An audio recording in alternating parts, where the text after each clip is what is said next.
اعوذ باللہ من الشیطان الرجیم بسم اللہ الرحمن الرحیم۔ سورہ بقرہ آیات نمبر 196 تا 203 میں حج اور عمرے کے عمومی احکامات بیان کیے گئے ہیں۔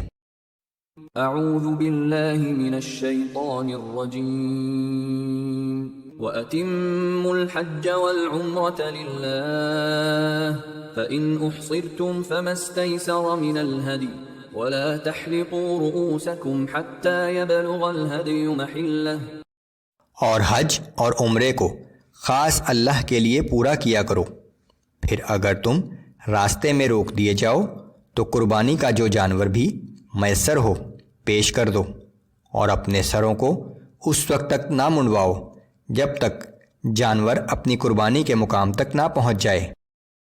فَمَن كَانَ مِنكُم مَّرِيضًا أَوْ بِهِ أَذًى مِّن رَّأْسِهِ فَفِدْيَةٌ مِّن صِيَامٍ أَوْ صَدَقَةٍ أَوْ نُسُكٍ، پھر تم میں سے اگر کوئی شخص بیمار ہو جائے یا اس کے سر میں کچھ تکلیف ہو اور اس وجہ سے قبل از وقت سر منڈوا لے تو فدیہ کے طور پر روزے رکھے یا صدقہ ادا کرے یا قربانی کرے۔ فَإِذَا أَمِنْتُمْ فَمَنْ تَمَتَّعَ بِالْعُمْرَةِ إِلَى الْحَجِّ فَمَا اسْتَيْسَرَ مِنَ الْهَدْيِ فَمَنْ لَمْ يَجِدْ فَصِيَامُ 3 أَيَّامٍ فِي الْحَجِّ و7 إِذَا رَجَعْتُمْ تِلْكَ 10 كَامِلَةٌ۔ پھر جب تم امن کی حالت میں ہو تو جو شخص عمرے کے ساتھ حج کو ملانے کا فائدہ حاصل کرے تو جو قربانی بھی میسر آئے کر دے، پھر جسے یہ میسر نہ ہو وہ 3 دن کے روزے دوران حج رکھے اور 7 دن کے روزے حج سے واپسی کے بعد، یہ پورے 10 دن کے روزے ہوئے۔ ذَلِكَ لِمَن لَّمْ يَكُنْ أَهْلُهُ حَاضِرِ الْمَسْجِدِ الْحَرَامِ وَاتَّقُوا اللَّهَ وَاعْلَمُوا أَنَّ اللَّهَ شَدِيدُ الْعِقَابِ۔ یہ حج اور عمرہ ملا کر کرنے کی رعایت صرف اس کے لیے ہے جس کے اہل و عیال مسجد الحرام کے پاس نہ رہتے ہوں، اور اللہ سے ڈرتے رہو اور جان لو کہ اللہ سخت سزا دینے والا ہے۔ الحج اشہر معلومات فمن فرض فیہن الحج فلا رفث ولا فسوق ولا جدال فی الحج وما تفعلوا من خیر یعلمہ اللہ۔ حج کے چند مہینے معین ہیں، تو جو شخص ان میں احرام باندھ کر حج کی نیت کر لے تو ان دنوں میں نہ عورتوں سے اختلاط کرے اور نہ کوئی برا کام، اور نہ ہی کسی سے جھگڑا کرے، اور تم جو بھی نیک کام کرو گے اللہ اسے خوب جانتا ہے۔ ابراہیم علیہ السلام کے زمانے سے حج کا وقت بھی مقرر تھا، شوال، ذوالقعدہ اور ذی الحج کا پہلا عشرہ۔ ارکان حج تو ذی الحجہ ہی میں ادا کیے جاتے ہیں، لیکن احرام شوال یا ذوالقعدہ میں بھی باندھا جا سکتا ہے۔ وَتَزَوَّدُوا فَإِنَّ خَيْرَ الزَّادِ التَّقْوَىٰ وَاتَّقُونِ يَا أُولِي الْأَلْبَابِ۔ اور حج کے سفر کے لیے زاد راہ لے لیا کرو، بے شک سب سے بہتر زاد راہ تقویٰ ہے، اور اے عقل والو مجھ سے ڈرتے رہو۔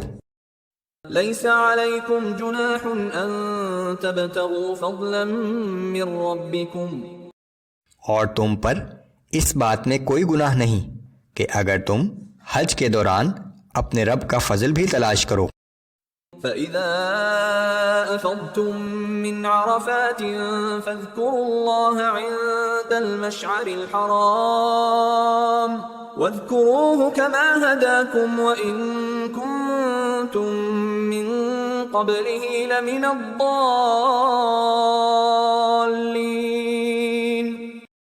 پھر جب تم عرفات سے واپس آؤ تو مشعر حرام یعنی مزدلفہ میں اللہ کا ذکر کیا کرو، اور اس کا ذکر اس طرح کرو جیسے اس نے تمہیں سکھایا ہے، اور بے شک اس سے پہلے تم اس سے ناواقف تھے۔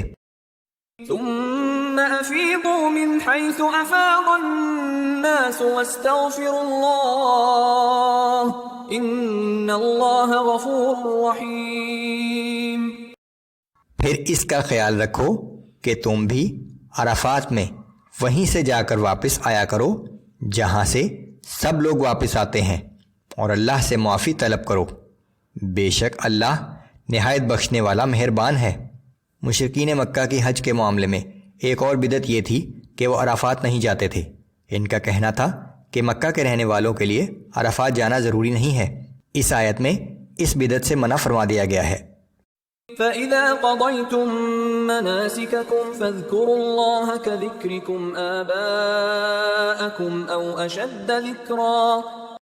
پھر جب تم حج کے مناسک پورے کر چکو تو اللہ کا خوب ذکر کیا کرو جیسے تم اپنے باپ دادا کا ذکر کرتے رہے ہو، بلکہ اس سے بھی زیادہ بڑھ چڑھ کر۔ ایک اور بدعت یہ تھی کہ مشرکین مکہ حج کے بعد ایک جگہ جمع ہو جاتے تھے اور اپنے اپنے آباء و اجداد کے جھوٹے سچے قصے بڑے فخر سے بیان کرتے تھے، جس سے منع فرما دیا گیا ہے۔ فَمِنَ النَّاسِ مَن يَقُولُ رَبَّنَا آتِنَا فِي الدُّنْيَا وَمَا لَهُ فِي الْآخِرَةِ مِنْ خَلَاقٍ۔ پھر لوگوں میں سے کچھ ایسے بھی ہیں جو کہتے ہیں کہ اے ہمارے رب، ہمیں سب کچھ دنیا میں ہی عطا کر دے، اور ایسے شخص کے لیے آخرت میں کوئی حصہ نہیں ہے۔ وَمِنْهُمْ مَن يَقُولُ رَبَّنَا آتِنَا فِي الدُّنْيَا حَسَنَةً وَفِي الْآخِرَةِ حَسَنَةً وَقِنَا عَذَابَ النَّارِ۔ اور لوگوں میں سے بعض ایسے بھی ہیں جو کہتے ہیں کہ اے ہمارے رب، ہمیں دنیا میں بھی بھلائی عطا فرما اور آخرت میں بھی بھلائی سے نواز، اور ہمیں دوزخ کے عذاب سے محفوظ رکھ۔ اولئک لهم نصیب مما کسبوا واللہ سریع الحساب۔ یہی وہ لوگ ہیں جنہیں ان کے اعمال کا اجر دنیا اور آخرت دونوں میں ملے گا، اور اللہ بہت تیزی سے حساب کرنے والا ہے۔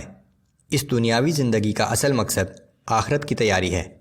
حج ایک ایسا مبارک موقع ہے جب دعائیں قبول ہوتی ہیں۔ بڑی بدنصیبی کی بات ہے کہ اس موقع پر بھی بعض لوگ صرف دنیا ہی کے مال و دولت اور ترقی کے لیے دعائیں مانگتے ہیں۔ عمومی طور پر ہمیشہ ہی اور حج کے موقع پر خاص طور سے دنیا اور آخرت دونوں کے لیے دعا مانگنی چاہیے۔ ایک بڑی جامع دعا ربنا آتنا فی الدنیا حسنۃ وفی الآخرۃ حسنۃ وقنا عذاب النار تلقین کی گئی ہے۔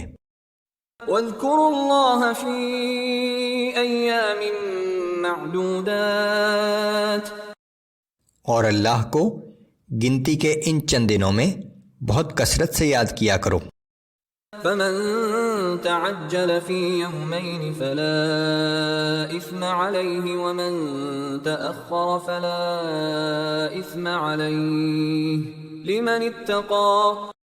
پھر اگر کسی نے جلدی کی اور منا سے 2 ہی دنوں بعد واپس آ گیا تو اس پر کوئی گناہ نہیں، اور جس نے تاخیر کی تو اس پر بھی کوئی گناہ نہیں، بشرطیکہ یہ دن اس نے تقوی کے ساتھ بسر کیے ہوں۔ واتقوا اللہ واعلموا انکم الیہ تحشرون۔ اور اللہ سے ڈرتے رہو اور جان لو کہ ایک دن تم سب کو اسی کے پاس جمع کیا جائے گا۔